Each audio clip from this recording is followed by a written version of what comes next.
Okay mga boss, sa magandang araw ano. So nandito na naman tayo sa ano to, sa Carmona? Carmona, Cavite. Carmona, Cavite ano. Boundary ng Binyan.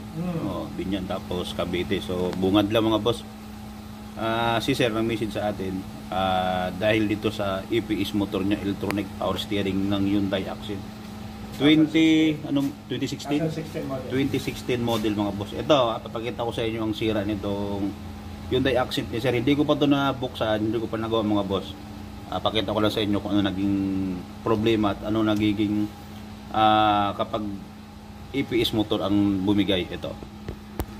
Okay mga boss, ito yung ano monobilan ni sir. So wala namang indicator light ng EPS dyan. Walang indicator. Ito kasi yung dilaw na yan, nagbibiling na kasi yung gas ni sir. Medyo kulang na sa gas. Pa-empty na siya. So ito, ayan. Ayan, no? Umiingay. Tapos, para kayo nagpambuno. Kasi pag umikot ka sa kanan, halimbawa, pakanan ka, kukontrahin niya ngayon, pabalik siya ngayon doon sa kaliwa. No? Parang papakaliwa siya. Basta kung, kakaliwa ka, ayan, no? Ayan, no?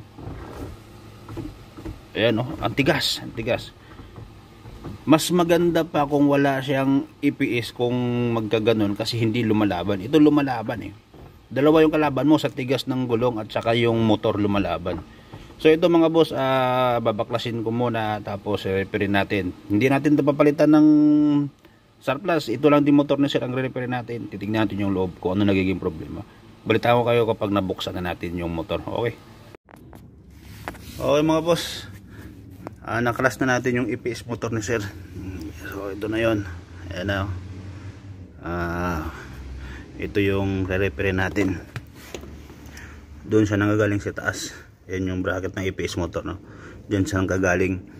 So re-repairin ko muna to. Tapos titignan natin kung anong nagiging sira sa loob. Okay. Okay mga boss, ito na siya, no? Na-repair na natin yung EPS motor ni sir. So ngayon i-install na natin dito sa unit niya. Ayan. So doon ako nag-repair sa kabilang side na yun. Ayun, doon. Ayan. So i-install na natin mga boss para matesting na natin kung ayos ba yung ni-repair natin at working ba yung ginawa natin na EPS motor ni sir. Sa taga Carmona, Cavite, no? So install ko muna mga boss. Balitaan ko mamaya. Pag-testing natin kung okay na siya. 2 hours later.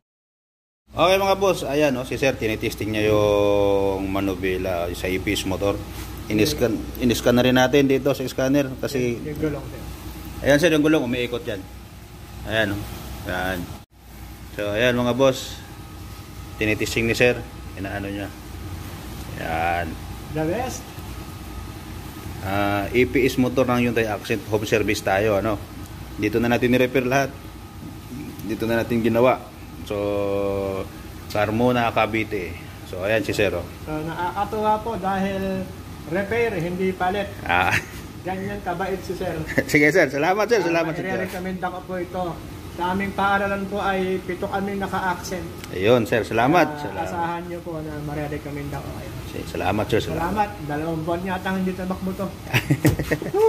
Okay. Thank you. Yeah.